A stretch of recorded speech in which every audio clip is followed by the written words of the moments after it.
Assalamu alaikum students. I hope you are all fine. As you know, we completed our chapter number 6, The Reward, written by Lord Dunsany yesterday. Today we start the question answers of the lesson. Let's start our question answers. So our first question is, what was the subject discussed at the club? کہ club میں کس موضوع پر بحث ہو رہی تھی یا کون سا موضوع زیر بحث تھا. یہ ہم نے پڑھا ہے, ساری ٹرانسلیشن ہم نے پڑھی ہے. تو اس میں جیسا کہ ہم نے پڑھا تھا کہ کیا چیز تھی, کن دو چیزوں کے بارے میں بات ہو رہی تھی, وہ تھی اپرچونٹی اینڈ ڈٹرمینیشن.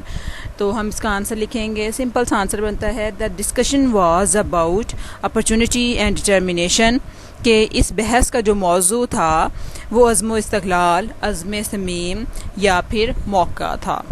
ٹھیک ہے. نیکسٹ کوشچن ہے ہمارا, what did Turbot think of Jakins' agreement.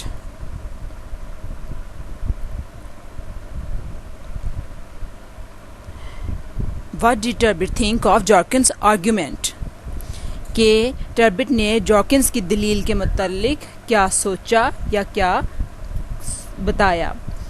جاکنز said that, جاکنز نے کہا, only determination was needed for success, کہ صرف عزم و استقلال یا ڈٹرمینیشن کامیابی کے لیے ضروری ہے. Turbot did not agree with him, جبکہ ٹربٹ اس کے ساتھ متفق نہ ہوا.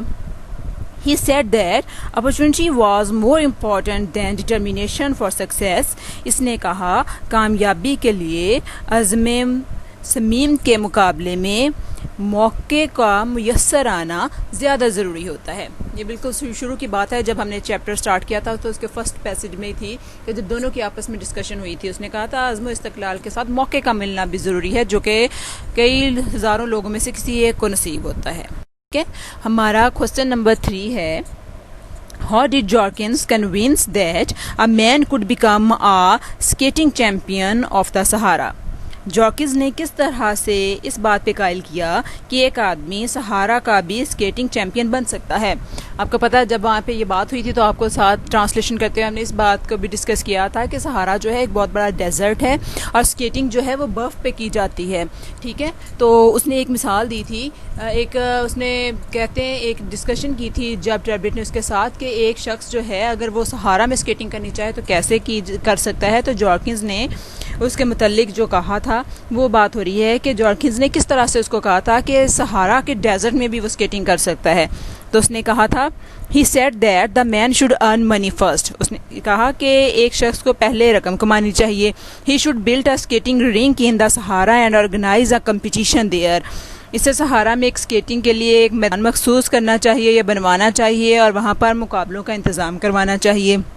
ہی would be a skating champion all right, تو وہ پھر ایک اچھا اسکیٹنگ چیمپئن بن جائے گا. مطلب کہ اس نے کہا تھا کہ اپرچونٹی تو ہوتی ہے لیکن اس کو وہاں پر پہلے ایفرٹ کرے, اتنا کمائے کہ وہ ایک ڈیزرٹ میں اسکیٹنگ بنا سکے اور پھر وہ وہاں پر ایک کمپٹیشن آرگنائز کرائے اور اس کے بعد وہ جیت سکتا ہے. تو یہ ساری چیزیں ڈٹرمینیشن سے آئیں گی. ٹھیک ہے. کوشچن نمبر 4 ہے ہمارا, how did Gorgias pursued his people to make their country strong. Gorgias نے کیسے اپنے ملک کو مضبوط بنانے کے لیے لوگوں کو کنونس کیا یا ترغیب دی تھی. ٹھیک ہے. پرسوٹ ہوتا ہے ترغیب دینا, کسی بات پر اکسانا. He asked them to create a post of court acrobat. اس نے انہیں ترغیب دی کہ وہ درباری بازیگر کی ایک اسامی پیدا کریں. It would raise the glory of their country and its throne. اس نے کہا کہ یہ چیزیں ان کے ملک اور ان کے تخت و تاج کی عظمت میں, اس کی شان میں اضافہ کر دیں گی. It would strengthen their soldiers. یہ ان کے فوجیوں کی قوت کو بھی بڑھا دے گی. They would win the rights of the nation. اور وہ قوم کے حقوق حاصل کر لیں گے. ٹھیک ہے. تو یہ وہاں کی بات ہے جب اس نے لوگوں کو کنونس کیا تھا کہ ایک کورٹ ایکروبیٹ کی ویکینسی ہونی چاہیے. تو یہ وہاں کی بات ہے کہ اس نے کس طرح لوگوں کو کہا تھا, کنونس کیا تھا کہ یہ کس طرح ہمارے کام آ سکتی ہے. ہمارا کوشچن نمبر 5 ہے students, what was the viewpoint of the parents of Garges. Garges کے والدین کا نقطہ نظر کیا تھا, ان کا پوائنٹ آف ویو کیا تھا.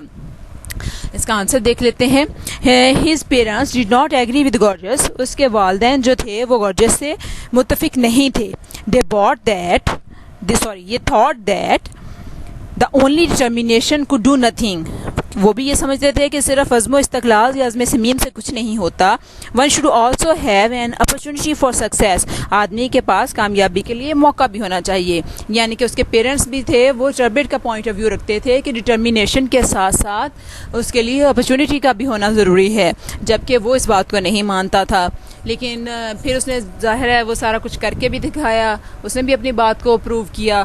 تو اس طرح سے یہ ہمارے کوسچن آنسرز ہیں آج کے جو یہاں پہ کمپلیٹ ہو گئے ہیں. اگر آپ نے اچھے سے ٹرانسلیشن میرے ساتھ کی ہے تو آپ کے لیے بیٹے اس کا کوئی ایشو نہیں ہے کہ آپ کو اس کے آنسرز نہ لکھ سکیں. آپ اتنی بڑی کلاس میں ہیں, یہ ایک تھوڑا سا آپ کو گائیڈ کیا جاتا ہے, آپ اپنے ورڈز میں ان کو لکھیں, وہ زیادہ بہتر ہوتا ہے. تھوڑی کریٹیو رائٹنگ آ جاتی ہے تو آپ ان کو اپنے ورڈز میں لکھ سکتے ہیں, تھوڑا اس کو اور لینتھی کر سکتے ہیں تو وہ اور زیادہ بہتر ہو جائے گا. اگر آپ نے ساری ٹرانسلیشن ساتھ ساتھ یاد کیا تو کوئی مشکل بات نہیں ہے. ٹھیک ہے, آج کے لیے اتنے کوسچن آنسرز. کل اس کا جو باقی حصہ رہ گیا ہے کوسچن آنسرز کا وہ ہم کل کریں گے. تب تک کے لیے اللہ حافظ.